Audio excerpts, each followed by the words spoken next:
विशाल news आपल्या आवडत्या चॅनलला लाईक करा आणि शेअर करा आणि सबस्क्राइब करा। सप्रेम जय महाराष्ट्र। काल धाराशिवला आई तुळजाभवानीच्या दर्शनासाठी महाराष्ट्राचे मत्स्य व्यवसाय मंत्री नितेशजी राणे साहेब आले होते।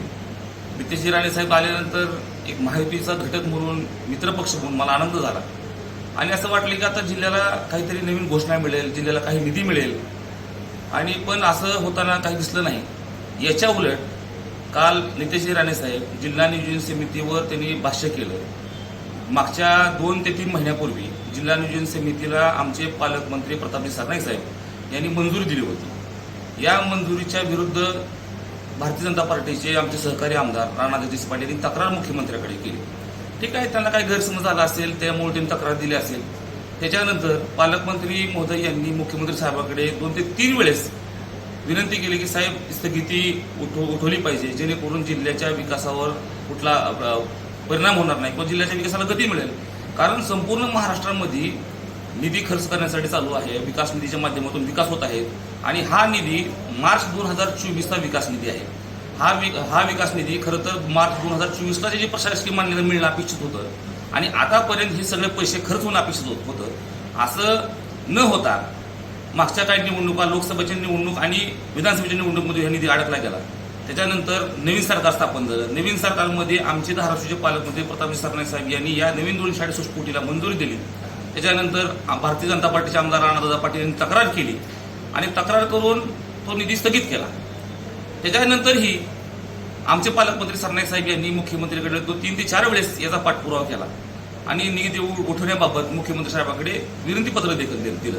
त्याच्यानंतर देखील पुन्हा आमदार साहेबांनी तक्रार दिली असं समजतंय।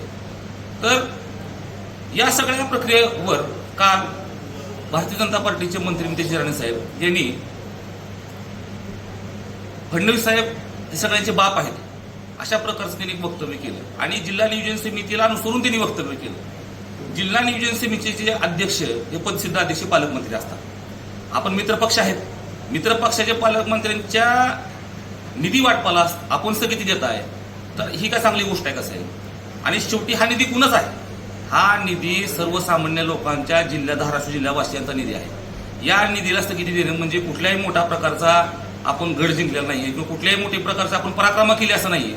खरं तर आपण महायुतीचे मंत्री म्हणून आपण हा सगळा प्रकार समजून घेणं अपेक्षित होतं आणि जर काय गैरसमज असतील भारतीय जनता पार्टीच्या आमदारांनी आमच्या मंत्र्यांमध्ये, तर ते बसून कुठं तर तो कोलॅबोरेशन करून तो लोकांना निधी कसा लवकरात लवकर मिळेल, तो निधी कसा खर्च होईल, जिल्ह्याच्या विकासामध्ये भर कशी पडेल हे आपण बघणं अपेक्षित होतं। असं न करता आपण सत्तेच्या आविर्भावामध्ये आपण काल बाप काढला। साहेब, कुणाचा बाप काढता? कशासाठी बाप काढता? ही महाराष्ट्राची संस्कृती आहे का? आपण महायुतीचे मंत्री आहात, आपल्याकडून हे वक्तव्य शोभनीय नाहीये।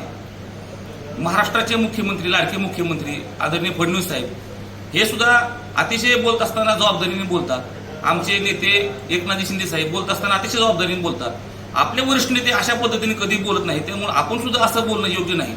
एक शिवसैनिक म्हणून, एक धाराशिव नागरिक म्हणून ही माझी शोकांतिका खंत मी आज आपल्या माध्यमातून व्यक्त करतो।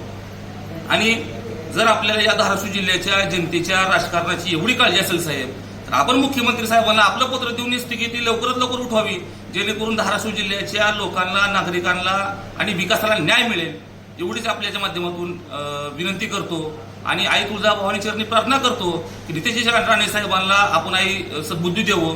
धन्यवाद। जय हिंद, जय महाराष्ट्र। विश्व विशाल न्यूज आपल्या आवडत्या चॅनलला लाईक करा आणि शेअर करा आणि सबस्क्राइब करा।